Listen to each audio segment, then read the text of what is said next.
This is Dan of 𝗥𝗲𝗄𝗅 𝗙𝐿𝐴 And we just spent 14 months touring all around Mexico, and we picked our 22 favorite places to retire cheap in Mexico. Yes. And we're going to break them. We're going to do a lightning round, 30 seconds each of the 22 places. And when that's over, we're going to rank the top 5 favorite places for colonial era cities, which are high in the mountains and cool, for you cool lovers. And then we're going to rank our top 5 favorite beaches. Yes. And it's only 30 seconds, which means you for 10 seconds and I for 10 seconds. If you stop like this, then you have to pay money. Okay, the first one is Mexico City. Love Mexico City, amazing urban city.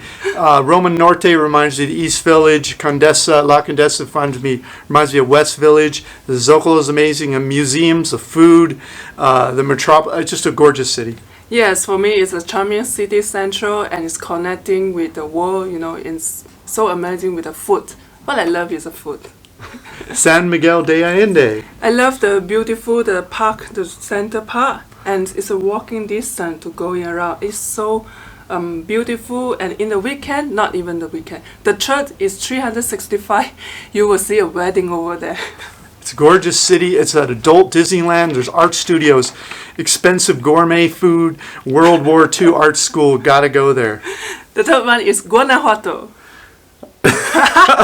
Hilly pre-vehicle colonial era town, was one of the richest silver mines in the world for 200 years, has the best architecture in Mexico, colorful.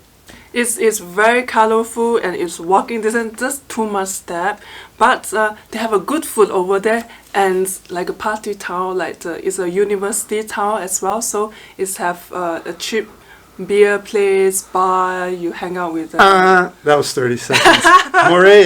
Morelia. Actually, not really know about Morelia. Gorgeous colonial, you were there, gorgeous colonial era city center. It's more Mexican. There's fewer expats there. It's smaller, more authentic. It's less international tourism, and it's nearby 𝗙𝗫𝐻𝑢, lovely lake village where they make those figurines.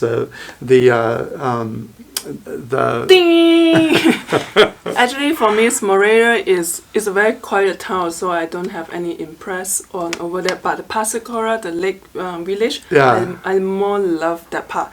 So the fifth one is Puebla.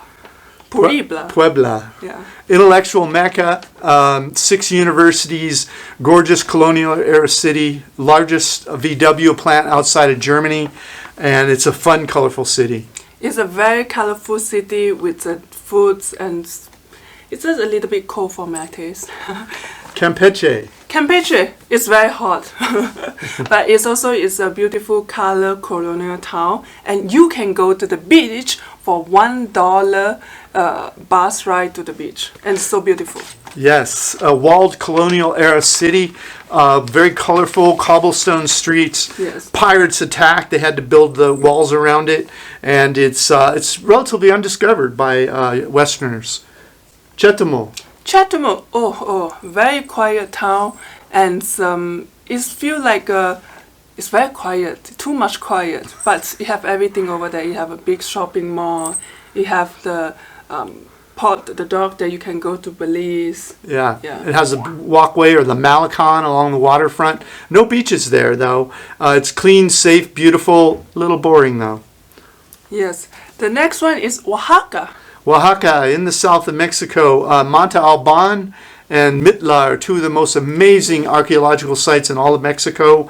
It's warmer because it's a little lower in elevation, 1,500 meters. It's walkable, amazing Zocalo city center. The food is clean, the markets, indigenous arts and crafts. Most important thing is the food is amazing, $1 food in the market. I love the Oaxaca cheese. I love the brosons, the quesadilla. Yeah, the flour. The next one is San Cristobal. Hippie, misty mountain, jewelry, yes. Arts, live music, indigenous power. Lovely, colorful, a little cold for my taste. It's a little bit cold for my taste as well, but it's very cheap over there. Very cheap, one of the cheapest. Yes. The next one is Guadalajara. Los Angeles of Mexico. Yes. You need a car to be there. It's a fun party area. It's a Colonial era. Center is beautiful, but that kind of dies at night, and you need a car to get around to really have fun. Walkability is low, so it's a negative for me. But I like walkability. I don't want a car. Yeah, and in the night, actually, it's a one street that you can walk in the center, and on both sides they have the bar. There's people like some city life. That's a party area, yeah. It was people dancing in this park. It's a lot of fun, but it's still all spread out everywhere. It's neat car, that's all. Yeah, Playa del Carmen. The western Disneyland of Mexico, maybe I'm saying that. I'm not a fan of the Playa del Carmen. Yeah, Playa del Carmen is white sand beaches, turquoise water, one of the most famous places in Mexico, south of Cancun, about an hour. I started going there about 30 years ago. Really loved the place, but it's slowly getting too crowded, too expensive, and the beaches are eroding, and it's not what it once. It's falling from grace. Yeah, and also that I don't feel a Mexico feeling on that part. It's everyone speak English. Yeah. The next one is Bacala. Blue Lagoon. Oh, beautiful. Vegan foods. Oh, so delicious. Mayan ruins, the most beautiful Mayan preservation. They have these masks there that are just amazing. And we are the only one over there. Yeah, but it's a little small, little remote, and not many expats.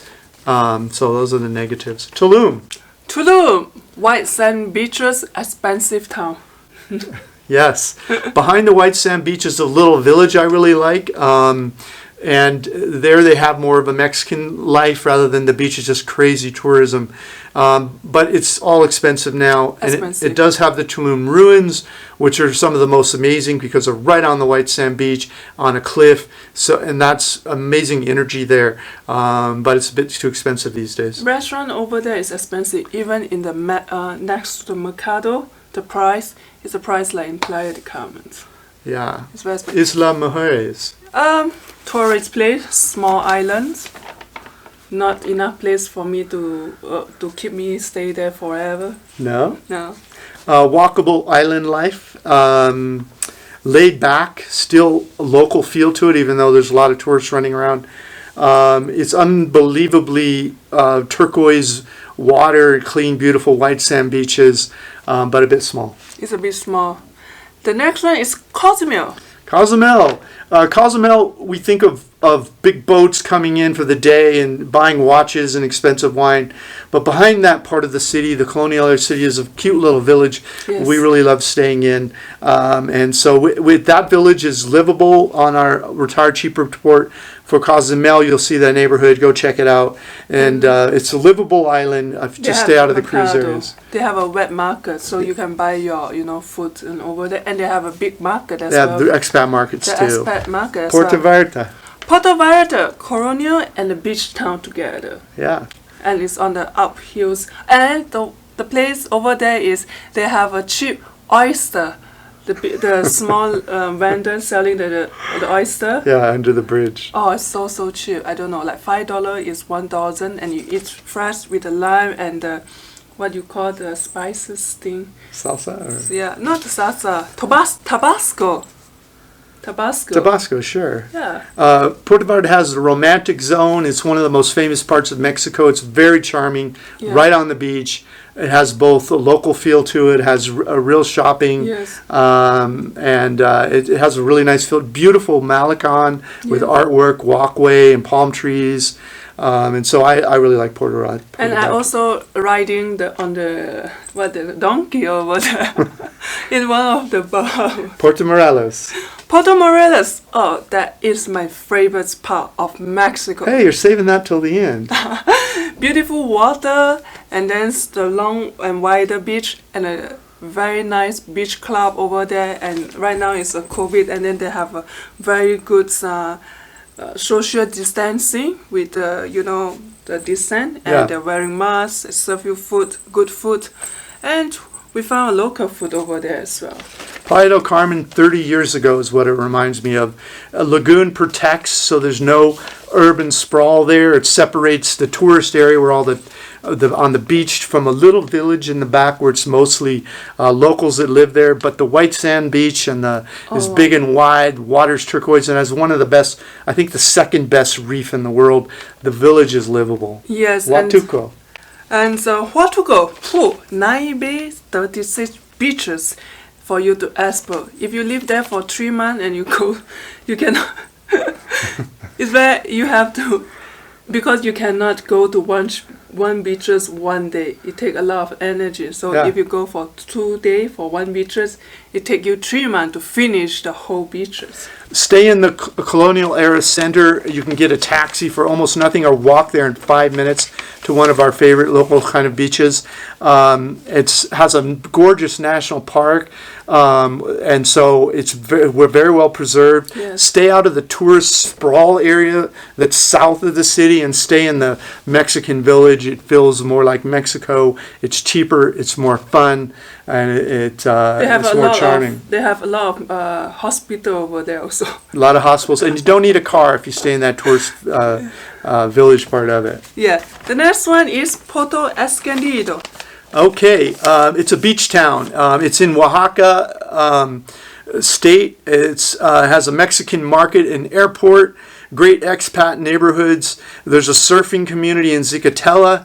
There's a hipster beach community in Punta, and there's an expats beach, which is maybe a little older, a little more sophisticated, better restaurants called Bacocho, and it's a gorgeous city. Yeah. Querétaro. Querétaro is a university town, and it's beautiful around the Colonial area. Yeah. Silicon Valley of Mexico, Querétaro. Gorgeous, colorful colonial era center, well maintained, lots of high-end restaurants because the per capita income is very high in that area, yet there are still family restaurants, very walkable even at night. It feels really safe. It's a rich foodie environment, and it's an Instagram heaven. Okay, the next one is Xipolite and Manzonte. Nude hippie beach, Mecca. Fun, open-minded, super small town, relatively cheap, and good food. Yeah, seafood is cheap and good. $1 beer on the beach. Wow. Mérida. Mérida is a very colorful over there, and all the old mansions over there. Yeah. And the food, and you can go to the cenote surrounding over there. Oh yeah, and the ruins. There's beautiful ruins Yes. between there and Campeche. Yes. Mérida was one of the richest cities in Mexico because it's where they grew this cactus that was resistant to salt water. They made it into rope, and it's some of the most millionaires in Mexico came out of that city. Gorgeous mansions everywhere, incredible colonial era city center, and the beach is about a 40-minute bus ride for almost nothing to get to a white sand beach on the Gulf of Mexico. Go on. So those are the 22 places we've ranked for you. 22. And now it's time to cover the top 5 beaches and the top 5 colonial era cities. And we're going to do that in Part 2. Part 2. See you in the Part 2. See you in Part 2. So make sure to subscribe so you'll see when Part 2 comes out. Yes. Please subscribe, like, and comment. Of course. Thanks for watching our video. Click the link in the notes below this video to get a copy of this content. Plus, grab a free copy of my ebook, How I Fired My Boss and Traveled the World for 13 Years. While you're there, check out our catalog of retired cheap reports all over the world and our hobby income course that we just released. Thanks so much.